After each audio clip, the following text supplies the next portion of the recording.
Հորիզոնի տաղավարում է Հայաստանի փաստաբանների պալատի նախագահ Արա Զոհրաբյանը, շնորհակալություն պարոն Զոհրաբյան, մի հարց նախնական, որը կարծում եմ կապ ունի այս գործի հետ։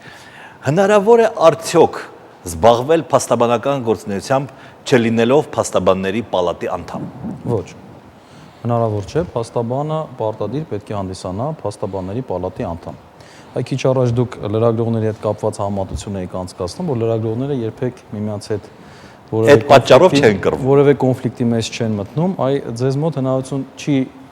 դարձել միանակ մեկ այսպես ասած անպահովանու տակ, որովհետև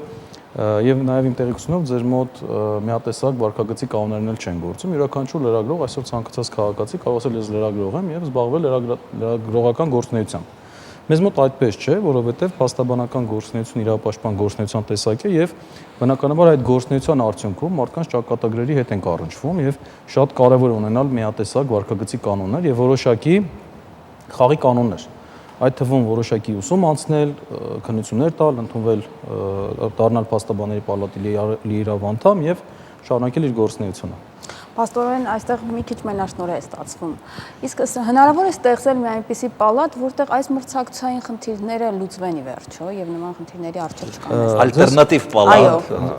Հիմա ձեզ ասեմ, նայեք, փաստաբանների պալատը, փաստաբանը իրականացնում է փաստաբանական գործունեություն։ Փաստաբանների պալատը այդ գործունեությանը չի միջամտում։ Հա, օրինակի տարբերություն այլ կառույցների, վերցնենք պետական մարմինների հետ եթե համեմատենք, հա, պետական գերատեսչությունը, օրինակ դատախազությունը։ Դատախազությունը ունի իր գերատեսչական շահը եւ մեղադրանքի պաշտպանության հարցում ունի իր քաղաքականությունը։ Փաստաբանների պալատը նման խնդիր չունի։ Փաստաբանների պալատին չի հետաքրքրում, թե օրինակ փաստաբանը իր վստահորդի քանի գործ է վերցնում, քանի գործ է անում, նմանատիպ խնդիր չունի եւ նա նման շահ էլ չունի, որ որևէ փաստաբանի գործով շահագրգռված լինի, որովհետեւ գործի A կողմը մեկ այլ փաստաբան է, B կողմը մեկ այլ փաստաբան։ Հետևաբար փաստաբանի պալատի իր արժեվ դրված խնդիրները ինչ է իրականացնում։ Ստեղծում է այնպիսի պայմաններ, որպեսզի փաստաբանները նորմալ գործունեություն ծավալեն, ունի վարքագծի կանոնագիր եւ հետևում է փաստաբանների վարքագծին, այսինքն վերահսկողություն է իրականացնում նրանց վարքագծի նկատմամբ, որպեսզի համապատասխանի վարքագծի կանոնագրքի պահանջներին, այսինքն եթե կա բողոք, վստահորդը բողոքում է իր փաստաբանից, ասում են փաստաբանը օրինակ պատշաճ ծառայություն չի մատուցել ինձ, այս դեպքում դրա իման վրա հարուցում է վարույթ եւ ստուգում է արդյոք դա այդպես է թե ոչ։ Եվ իհարկե նաեւ պաշտպանում է անդամների շահերը։ Կազմակերպում է փաստաբանների վերապատրաստումը, պարտադիր յուրաքանչյուր փաստաբան տարեկան 24 ժամ վերապատրաստման դասընթացներ է անցնում, կազմակերպում է նրանց ընդունելությունը փաստաբանական դպրոցում եւ որակավորման քննությունների հանձնումը, որպեսզի ունենանք որակյալ կադրեր։ Եվ այս պայմաններում ես կարծում եմ, որ մեկ փաստաբանների պալատի գոյությունը կարծում եմ բավարար է մեր երկրի բնակչության հաշվարկի համեմատ։ Կան մեծ երկրներ, որտեղ կան մի քանի պալատներ, բայց այդ պալատները տարածքային սկզբունքով են։ Օրինակ, եթե ապագայում, հա, պարզվի որ Հայաստանում պետք է լինեն մի քանի պալատներ, ապա չի կարող Երևան քաղաքում լինել երկու պալատ, որտեղ մեծ տարածքներում կան տարբեր պալատներ։ Հիմա փաստաբանների պալատը, հա, դիցուկ կան փաստաբաններ, կան հակասություններ, բնականաբար մարդիկ ենք եւ ունենք միշտ չի որ համախոհներ են գտնում ցանկացած հարցի մեջ։ Հիմա դրա համար մենք ունենք համապատասխան, այսպես ճակերտներով ասած, իշխանությունների տարանջատման սկզբունքը մեզ մոտ է գործում։ Մասնավորապես, պալատի նախագահն ընտրովի պաշտոնատար անձ է, ընտրվում է փաստաբանների ընդհանուր ժողովի կողմից, ունենք խորհուրդ 12 անդամից կազմված, իրենք էլ են ընտրվում ընդհանուր ժողովի կողմից, փաստաբանների կողմից, եւ օրինակ կարգապահական վարույթների մասով, եթե դիցուկ օրինակ փաստաբանների պալատի նախագահն ինչ որ խնդիր ունի մեկ այլ փաստաբանի հետ, հա, եւ մտածում ենք որ կարող է իր լիազորությունը իջարած գործադրել եւ խնդիր ստեղծել։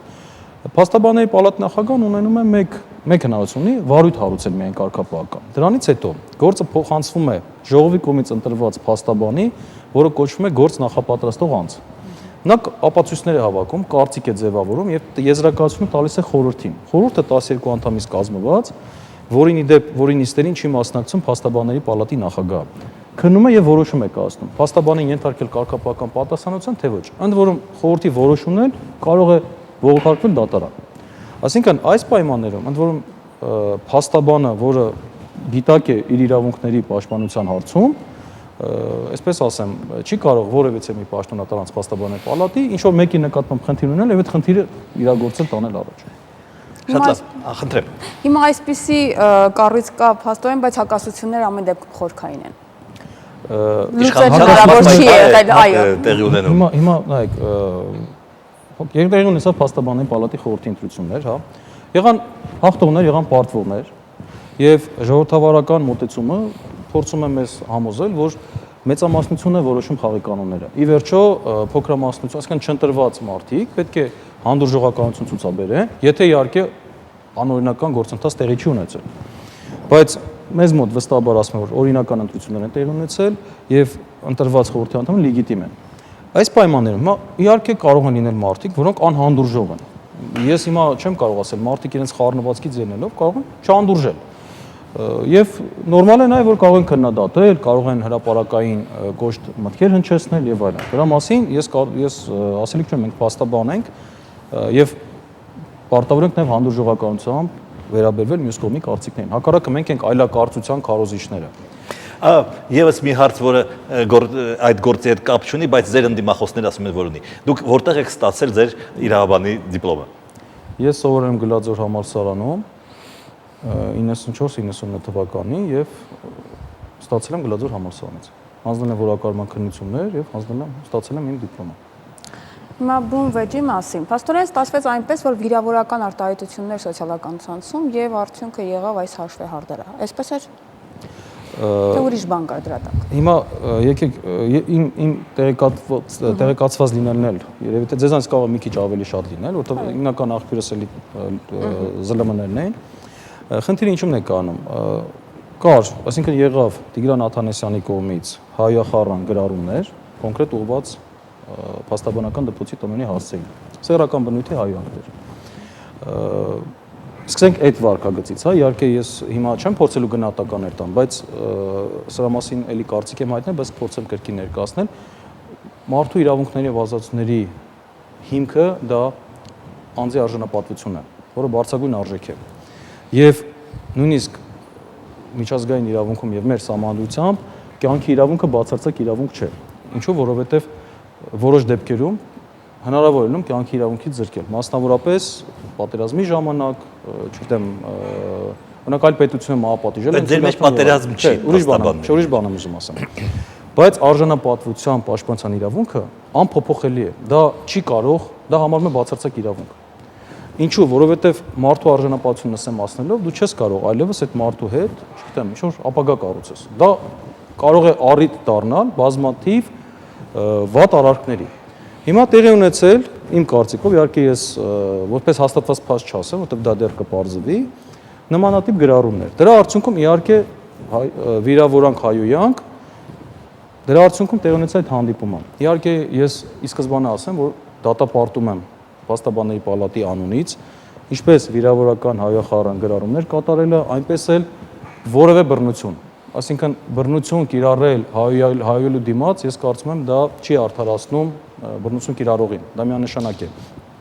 Առավել ևս, երբ երկու կողմերը փաստաբանները։ Ես հասկանում եմ հայ երիտասարդ տղաներ են եւ տվյալ դեպքում սեռական բնույթի հայոյանքներ ընտանիքի հասցեին, ցանկացած մարդ կարող է այլ կերպ վերաբերվել եւ որովհետեւ մեկս ապահովագրված չենք, որ նմանատիպ իրավիճակներում մենք մեզ ոնց կպահենք, բայց բոլոր դեպքերում ողջախոհությունը հուշում է, որ նմանատիպ դեպքերում պետք է փաստաբանները զսպվածություն ցուցաբերեն։ Առավել ևս, որ փաստաբանները հաճախ են նմանատիպ իրավիճակներում հայտնվում եւ դա մեզ համար ցավալի փաստ է։ Մասնավորապես քրեական գործերով դուժողի հարազատները, օրինակ սպանության գործերով, մեղադրյալի պաշտպանին թիրախավորում են եւ սկսում են հայոյել, վիրավորել, անիծել եւ այլն։ Այդ բարձը դատարանում դուք ունեք էթիկայի կանոններ, վստահորդի հետ շփվելու, դուք ունեք էթիկայի կանոններ։ Իսկ իրար հետ շփվելու ունենք, իհարկե, մենք ունենք մեր վարկագծի կանոնագիրքը, նաեւ այդ հարցերն է կարգավորում եւ ձեզ ուզում եմ տեղեկացնել, որ այդ միջադեպի բոլոր մասնակիցների նկատմամբ այսօր հարուցվել է կարգապահական վարույթ եւ կարգապահական գործի քննության արդյունքում նաեւ փաստաբանների պալատն է իր գնահատական հնչեցնելու այդ միջադեպի մասնակիցների վարկագծին։ Մենք ունենք, այո, ունենք մեր վարկագծի կանոնագրքի մեջ հատուկ գլուխ փաստաբանների փոխհարաբերությունները միմյանց հետ։ Եվ յուրաքանչյուր փաստաբան պարտավոր է մյուս գործընկերոջը վերաբերվել որպես քաղաքակիրթ գործընկերոջ, քաղաքավարի վերաբերմունք ցուցաբերել եւ իրավունք չունի խոսքով կամ որևէ գործողությունով նրա արժանապատվությանը դիպչել։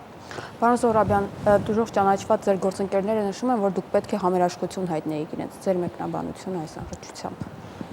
Ես այսօր էլ լրատվամիջոցներով առիթ ունեցա ասեմ, հիմա էլ ձեր մոտ էլ կասեմ, ես փորձելու եմ իհարկե հաշտեցման